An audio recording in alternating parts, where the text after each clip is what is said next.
बेटे बेटे इस दुनिया में किसी के आने जाने से कोई फर्क नहीं पड़ता। जब मैं चला जाऊंगा तब भी ये दुनिया ऐसे ही चलती रहेगी।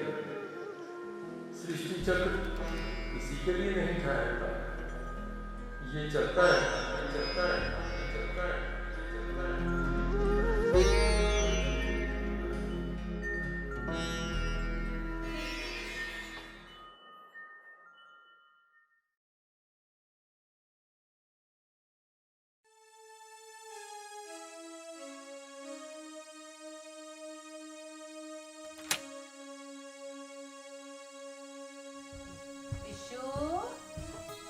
नाश्ता तैयार है, आजा खा ले। नाश्ता? इसका पेट नाश्ते से नहीं माँ, अपने दोस्तों के साथ शराब पीने से भरता है। विशु, मंदिर में भगवान से आशीर्वाद लेके जाना।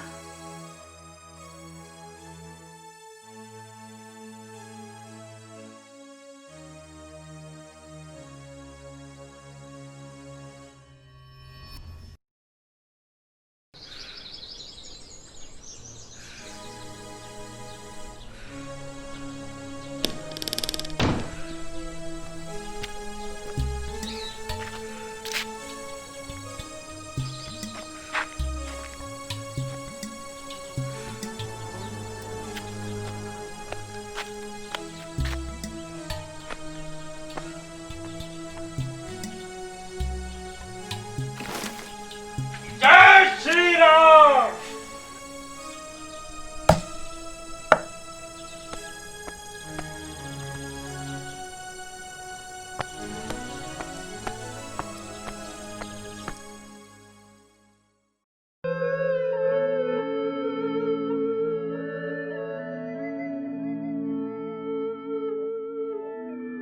नमस्कार, आपका स्वागत करते हैं हम आपके चहेते कार्यक्रम में, जिसका नाम है सृष्टि चक्र, जहां आपकी जिंदगी से जुड़ी परेशानियों के सवालों का जवाब भी आप ही देते हैं।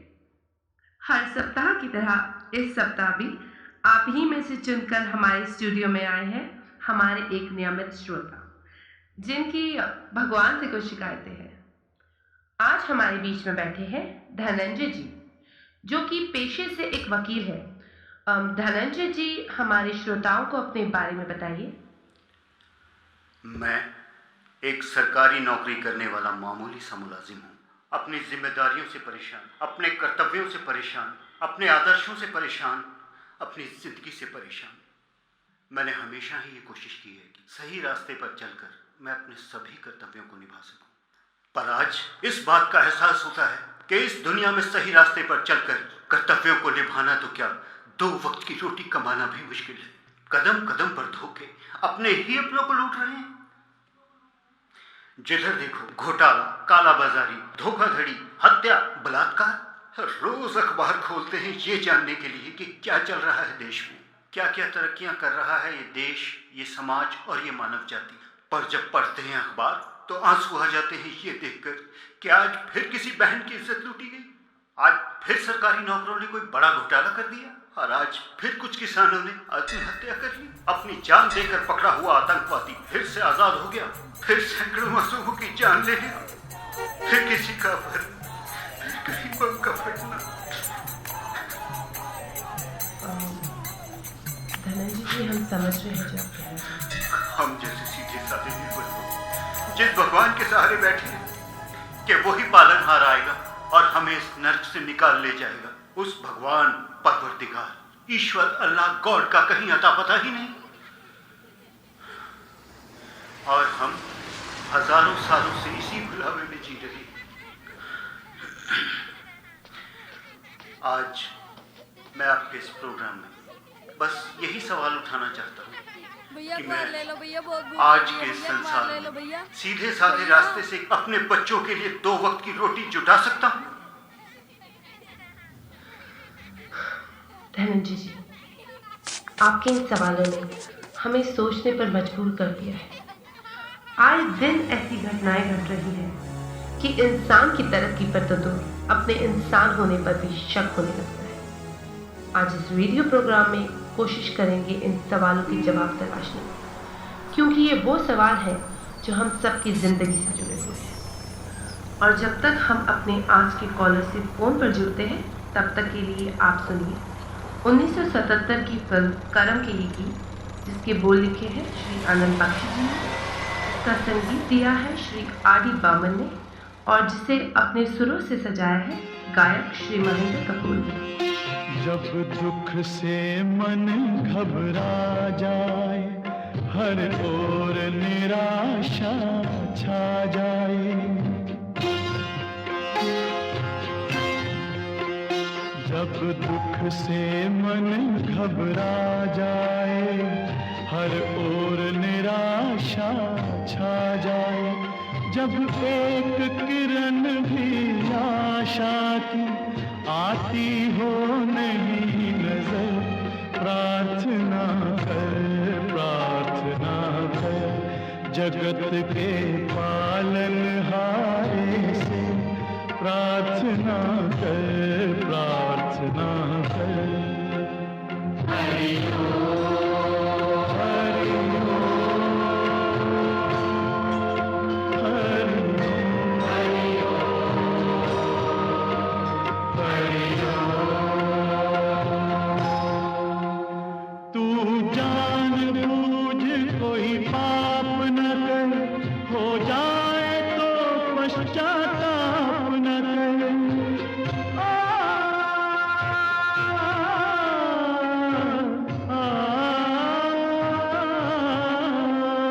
तू जान बूझ कोई पाप न कर, हो जाए तो पश्चाताप न कर।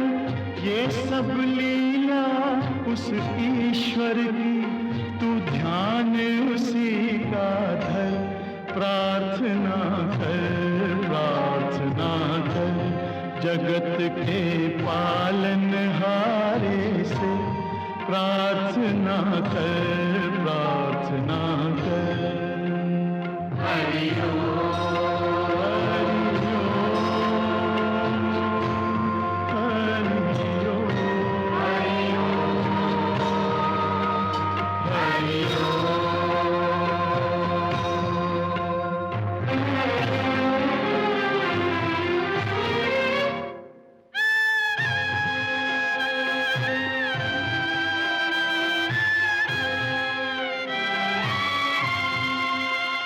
जिसको न किसी ने देखा है, वो एक करम की रेखा है।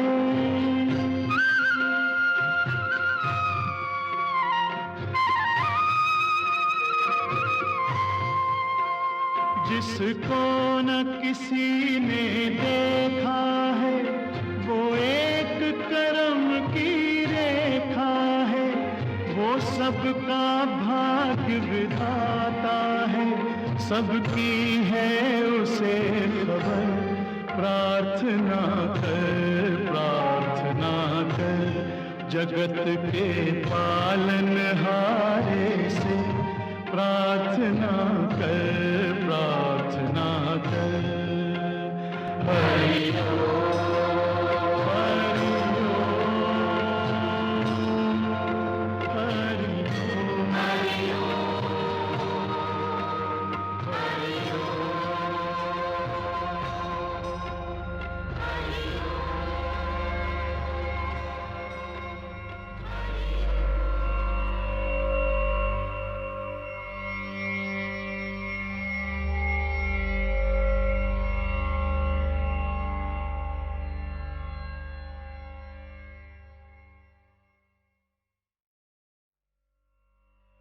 परेशान क्यों हो गए?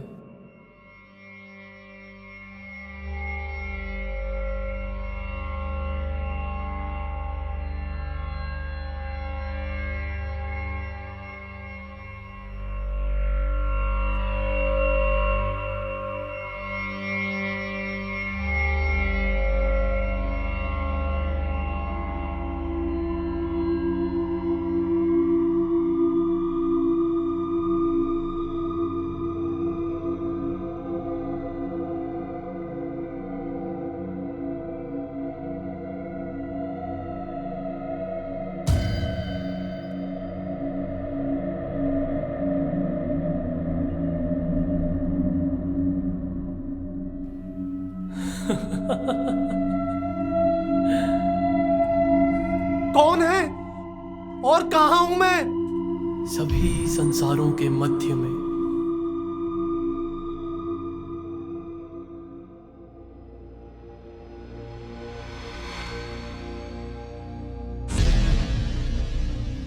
अपने सखा पर बाण चलाओगे? सखा? तुम मेरे सखा नहीं, मैं तुम्हें नहीं जानता और कभी मिला भी नहीं। कौन हो तुम? पालनहार। पालनहार? कौन पालनहार? जिसे तुम सब मनुष्य पालनहार के नाम से भी जानते हो। ओ अच्छा अच्छा, वही पालनहार जिसके घाट घाट पर लाखों मंदिर बने हुए हैं और जो आदमी द्वापर से गायब है। कितने साल बीत गए, इन सालों में कितने विश्व युद्ध हुए, कितने महायुद्ध हुए, जिनमें लोगों की कितनी जानें गई, लेकिन उस पालनहार ने कभी इस बात की सुध तक नहीं ली। यहां तक कि जिसकी अध्यक्षता में पूरी महाभारत हुई, जिनमें कितने लोग मारे गए, फिर भी ये मूर्ख लोग देखो उसको पागलों की तरह प्रेम करते हैं, उसकी भक्ति करते हैं। ऐसे व्यक्ति को अपने आप को पालनहार कहलवाना शोभा नहीं देता। क्या वो विश्व युद्ध मैंने रचाए? क्या वो अत्याचार मैंने किए? क्या वो सभी जाने मेरे कारण कहीं पार? हाँ, तुम ही हो उत्तरदायी, क्योंकि तुम मालिक हो, पर ब्रह्म हो, और मैं नहीं मानता कि तुम्हारी आज्ञा के बिना इस धरती पर कोई पत्ता भी हिल सकता है। और अगर एक पल को मैं ये मान भी लूं कि ये सब तुमने नहीं करवाया, पर ये सब तुम मौन रहकर तो देखते ही रहे ना, तो उत्तरदायी तुम भी हो। क्या तुम ये नहीं जानते कि मैं आंशिक रूप से सभी में व्याप्त हूँ? तो जब उन्हें दर्द होता है, क्या वो दर्द मुझे नहीं होता? जिन्हें दर्द होता है ना, वो वक्त पड़ने पर ये मौन नहीं पड़ जाते, तुम्हारी तरह तमाशा नहीं देखते। एक माँ के बच्चे को भी जब चोट लगती है तो वो दर्द के मारे सिहर उठती है। और हम प्राणियों के तो माँ भी तुम हो और बाप भी तुम, पर तुम्हें कोई फर्क नहीं पड़ता। तुम बस अपने अधरों पर मुस्कान बिखेरे शांत चित मन से लोगों का उपहास करते हो, और हम प्राणियों को ही हर घटना का उत्तरदायी ठहराते हो ताकि कोई तुम पर उंगली ना उठा सके। मैं मौन रहा पार्थ? मैं? क्या तुम्हें याद नहीं, कुरुक्षेत्र के युद्ध के पूर्व मैं गया था दुर्योधन के पास शांति प्रस्ताव लेकर। पांडवों की ओर से नहीं, किसी और की ओर से भी नहीं, अपनी ओर से। परंतु उस मूर्ख अभिमानी दुर्योधन ने 5 गांव तो क्या, सुई की नोक के जितनी भूमि देने से भी मना कर दिया। और मेरे इस प्रस्ताव पर उसने मुझे ही बंदी बनाना चाहा। ऐसे ही शांति संदेश में हर बार मानवता को देता आया हूं, परंतु व्यक्ति अपने अहंकार और स्वार्थ के कारण कुछ भी समझने को तैयार नहीं, और वो स्वयं की करनी का ही फल भोगता है। तो तुम ये कहना चाहते हो कि जो लोग विश्व युद्ध, दंगों, विभाजनों, गरीबी या लाचारी से मारे जाते हैं, क्या वो निर्दोष नहीं होते? पाप का साथ देने वाला भी उतना ही पापी होता है। क्यों लोग तब डर तथा स्वार्थ के कारण स्वयं को असहाय मानते हैं जब उन दंगों की रूपरेखा तैयार की जा रही होती है?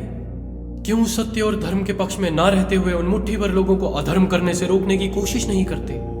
उनके इसी डर तथा स्वार्थ का, अधर्म का साथ देना ही उन्हें पापी बनाता है, दोषी बनाता है, और उनके कर्मों का उत्तरदायी तुम मुझे ठहरा रहे हो। इन लोगों को ऐसा बनाया किसने? तुमने। काम, क्रोध, लोभ, मोह, अहंकार जैसे गुप्त अंगों का निर्माण करके तुमने इंसान को ऐसा बनने पर विवश किया। तभी जानबूझकर इन अंगों को गुप्त रखा गया ताकि कोई तुम पर उंगली न उठा सके। ऐसा करके तुमने दोहरा खेल खेला है लोगों के साथ। दोहरा खेल? तुम परीक्षा को खेल के नाम से जानते हो पार्थ? परीक्षा? क्या आवश्यकता है इस परीक्षा की? परीक्षा की आवश्यकता? तुम ही बताओ पार्थ, क्या हर कोई मोक्ष का अधिकारी है? नहीं ना? तो ये काम, क्रोध, लोभ, मोह, अहंकार वही परीक्षा के मापदंड हैं जिनको लांघकर व्यक्ति मोक्ष प्राप्त कर सकता है। तो क्यों धर्म के रास्ते पर चलने वाले और दुखी और अधर्म के रास्ते पर चलने वाले और सुखी और संपन्न हो जाते हैं? जो धर्म के मार्ग पर चलकर अपने प्राण त्याग देता है ना पार्थ, मोक्ष पर उसी का अधिकार सिद्ध होता है। परंतु प्राणी अधिकार सिद्ध होने से पहले ही इन्हीं पंच कारकों के कारण हिम्मत हार जाता है और भटक जाता है।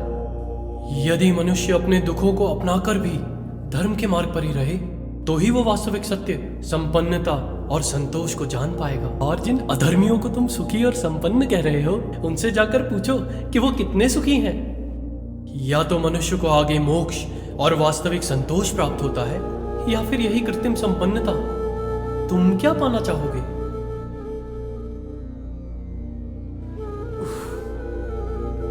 मुझे तो कुछ भी समझ में नहीं आ रहा, आखिर तुम कहना क्या चाह रहे हो?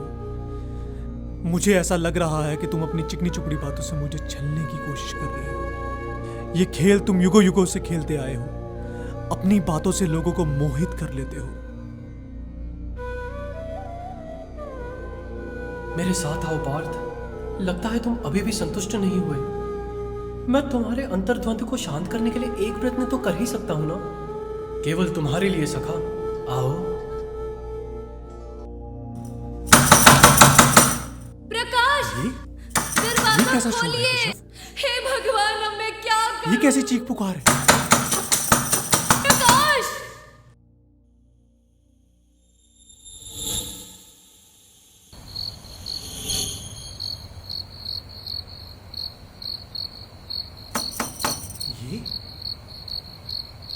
ये हम कहाँ गए केशव?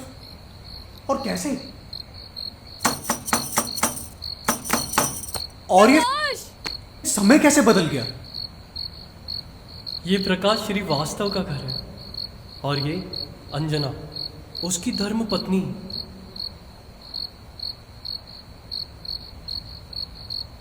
प्रकाश, ये क्या कर रहे हैं आप? दरवाजा खोलिए। प्रकाश, मेरे ना सही अपने बच्चों की तो सोचो। अपने गुनाहों की सजा हमें क्यों दे रहे हो? हे भगवान, अब मैं क्या करूं? आओ।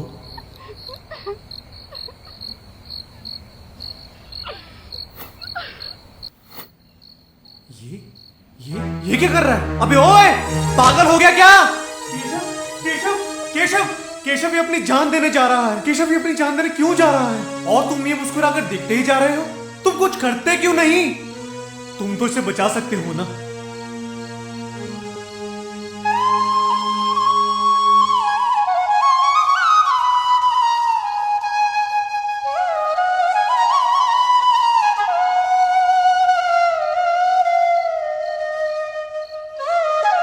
तुम निर्दयी हो, प्यार का बस ढोंग करते हो तुम। मैं निर्दयी? मैं ढोंग करता हूँ? ये आत्महत्या इसलिए कर रहा है क्योंकि इसके सिर पर इतना ऋण चढ़ गया है जिसे ये चुका नहीं सकता, और लेनदार इसकी जान के पीछे पड़ गए हैं। और ये ऋण इसने अपने बच्चों की पढ़ाई के लिए नहीं, अपनी पत्नी के लिए नहीं, अपने घर की आवश्यकताओं के लिए नहीं लिया था। तो फिर किस लिए लिया था? स्वयं ही देख लो।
आपने तो सारा माल उड़ा दिया, मेरे लिए तो कुछ बचा ही नहीं। तुम्हारे लिए तो बहुत कुछ है मेरे पास जाने मन,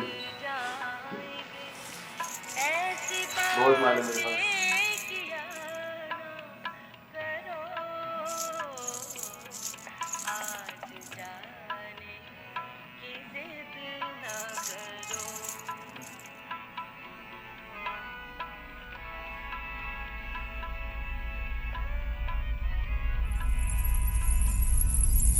फिर भी कृष्ण, इसको एक मौका।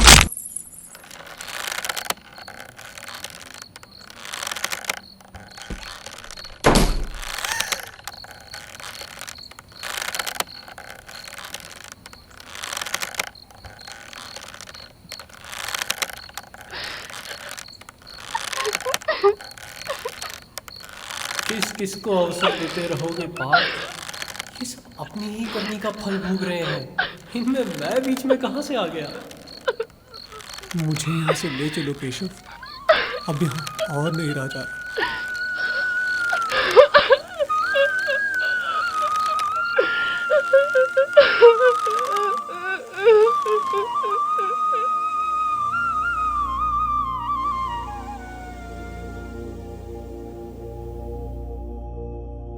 लगता है तुम अभी भी संशय में हो मित्र।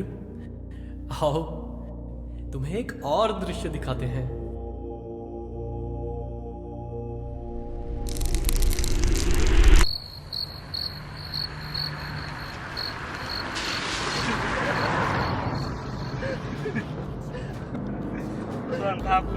खाली इतनी दारू पीना जाती कहाँ है?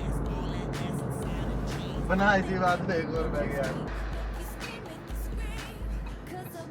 अच्छा यार, भाभी उस दिन जो कह रही थी तुम्हारी लड़की का एडमिशन हुआ कि नहीं हुआ? अरे यार करवा लेगी खुद ही। तू पैक बना भाई, बिना पिए मुझसे गाड़ी नहीं चलती।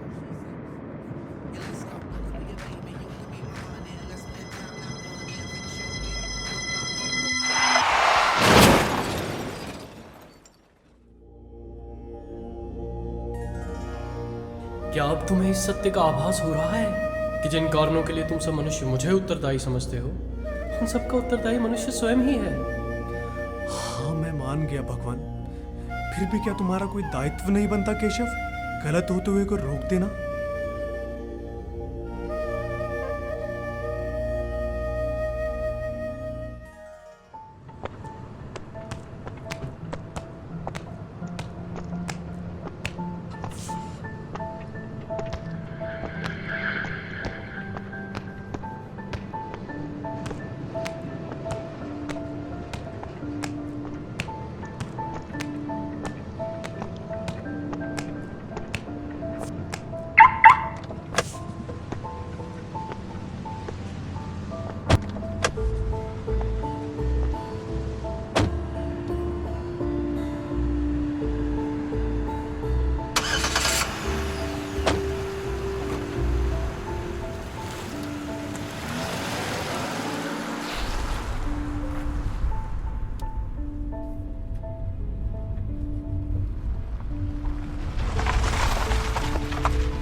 सनी, सनी बचाओ, सनी बचाओ, जाओ सनी, सनी बचाओ, सनी बचाओ। अरे अब क्या हो गया? तू तो बड़ी मॉडर्न बन रही थी ऐसे कपड़ों में, हैं? मॉडर्न लड़कियां तो सेक्स के मामले में भी मॉडर्न होती हैं। सनी भी खुश रहती हैं, सनी, दूसरों को भी खुश रखती हैं। सनी, सनी, सनी, तू ही समझा यार इसको। हाँ यार, व्हाट्स दिस? बी कोऑपरेटिव ना बेबी। और मिश्रा जी, आप भी तो जानवर ना बनो। लड़की का शरीर नाजुक होता है, हल्का सा भी जोर से हाथ लगाओ ना तो दर्द होने लगता है। तुम आराम से करो ना, प्यार से। अच्छा तो लो बेबी, हम भी नाजुक होंगे। केशव ये तो गलत है, ये लोग तो इसे जबरदस्ती। हाँ पार्थ, जबरदस्ती, इसकी इच्छा के विरुद्ध।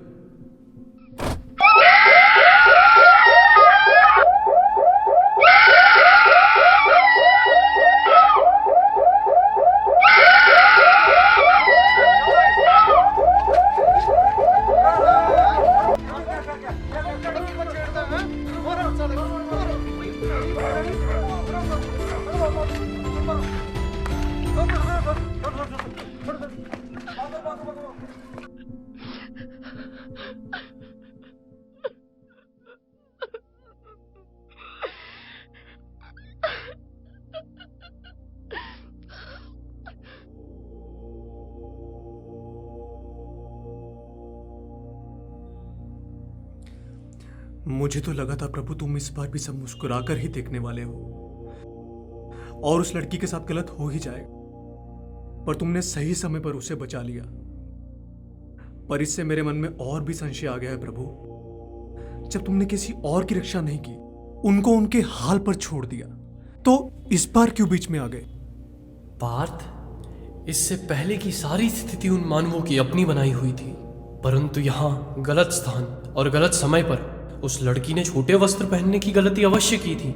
परंतु फिर भी यदि वो पूर्ण नग्न भी होती, तब भी किसी को कोई अधिकार नहीं मिलता कि उसकी इच्छा के विरुद्ध उसके शरीर को छू भी सके। और जो ये पाप यहाँ करता है ना पार्थ, उसे यहाँ तो उसका दंड मिलता ही है, परंतु वहां भी उसके लिए कोई स्थान नहीं। आओ सखा, तुम्हें इस जगत का एक सत्य और दिखाएं, जो तुम्हें जीवन मूल्यों को समझने में और सहायक होगा। जी प्रभु।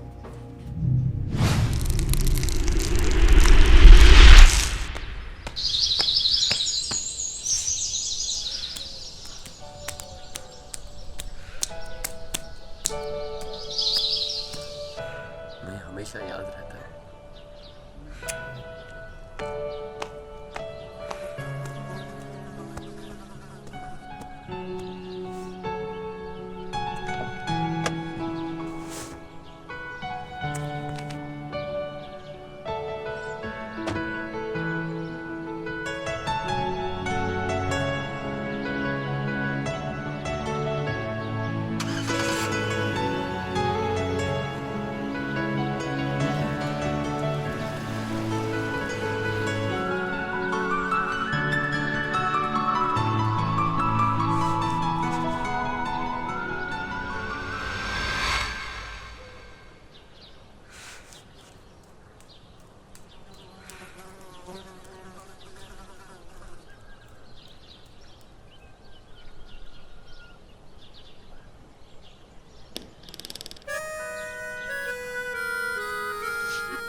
जानते हो अरुण, उनके जाते ही मेरा एक एक मिनट भारी हो जाता है, और तुम्हारे आते ही शाम कब बीत जाती है पता ही नहीं चलता।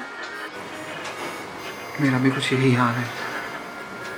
रात भर नींद नहीं आती, ये चाहते हो कि कब सुबह हो, तुम्हारा पति ऑफिस शहर में तुम्हें प्यार करने के लिए आ जाऊं।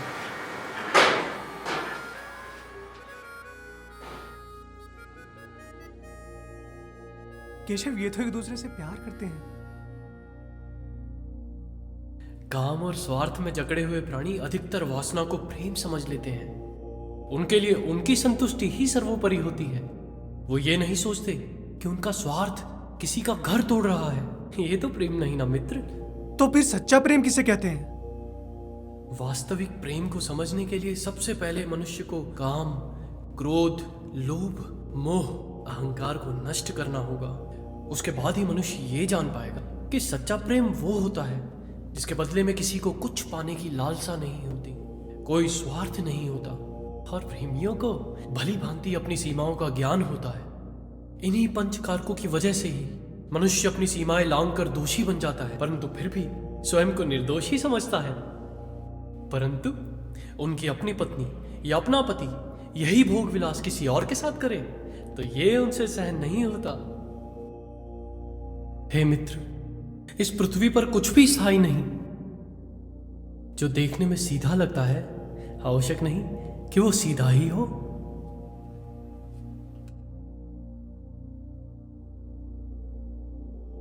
इन दोनों में से किसे सीधा कहोगे पार्थ? दोनों ही सीधे हैं भगवान। परंतु क्या तुम्हें दोनों सीधे नजर आ रहे हैं? नहीं जनार्दन। तो तुम्हारी दृष्टि में कौन सीधा है मित्र? वो जो ऊपर है मेरी नजर में वही सीधा है। तो क्या वो वाला सीधा नहीं? उफ केशव, तुम्हारे इन प्रश्नों से मेरा सर चकरा रहा है। क्या सीधा है, क्या उल्टा है, आखिर तुम कहना क्या चाह रहे हो? मैं ये समझा रहा हूं पार्थ कि मनुष्य अपनी दृष्टि से तो ये अनुमान लगा ही नहीं सकता कि कौन सीधा है, कौन उल्टा, कौन पापी, कौन धर्मात्मा, क्या सही क्या गलत, क्योंकि मनुष्य के पास इस तर्क वितर्क के लिए तो कोई बुद्धि है ही नहीं। क्योंकि इस जगत में एक एक कार्य के पीछे अनेकों कारण होते हैं जिन्हें मनुष्य समझ नहीं सकता। मनुष्य का तो बस इतना कर्तव्य है कि अपनी बुद्धि के अनुसार कर्म करते जाए, किसी के साथ अपने स्वार्थ के लिए छल ना करे, अपना वचन निभाए। प्रभु मुझे क्षमा करें प्रभु, मुझसे भूल हो गई। ये बात इतनी सरल है फिर भी मनुष्य इसका अनुसरण नहीं कर पाता। आश्चर्य है मुझे प्रभु।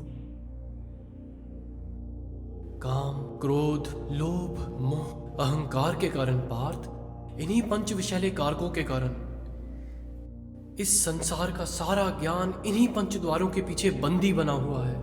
इन पर विजय प्राप्त कर ली तो ज्ञान पर तुम्हारा अधिकार सिद्ध है। ज्ञान प्राप्त हो गया तो मोक्ष का मार्ग भी सरल हो जाएगा। हे जनार्दन, मेरी आंखों पर छाया नफरत और अज्ञानता का अंधकार अब दूर हो चुका है। पर सच तो यह है प्रभु, हम इंसान तो क्या देवता भी आपको समझ नहीं पाते। हे प्रभु, मुझ अल्पज्ञानी को क्षमा करें जो बेवजह आपसे नफरत करता है।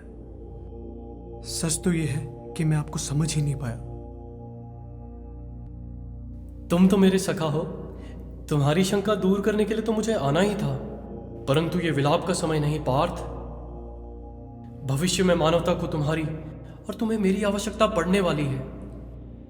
पर प्रभु मैं एक बात नहीं समझ पाया। मेरा नाम तो विशाल है, पर आप मुझे बार बार पार्थ क्यों बुलाते हैं? क्योंकि मेरे लिए इस युग में भी तुम पार्थ ही हो, पार्थ ही हो।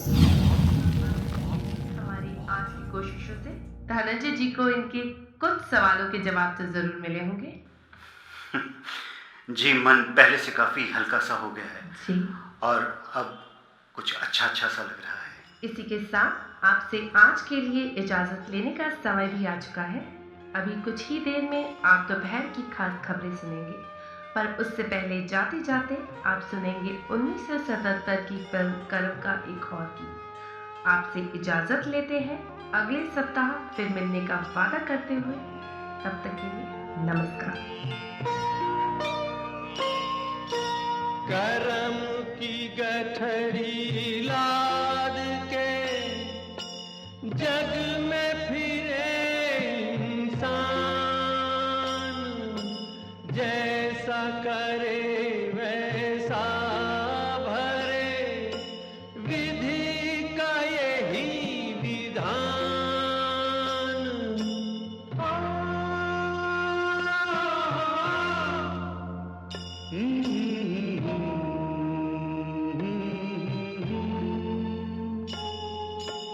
करम करे किस्मत बने, जीवन का ये मरम। प्राणी तेरे हाथ में, तेरा अपना करम। चाक बंद कर, इधर भी शीट बंद कर।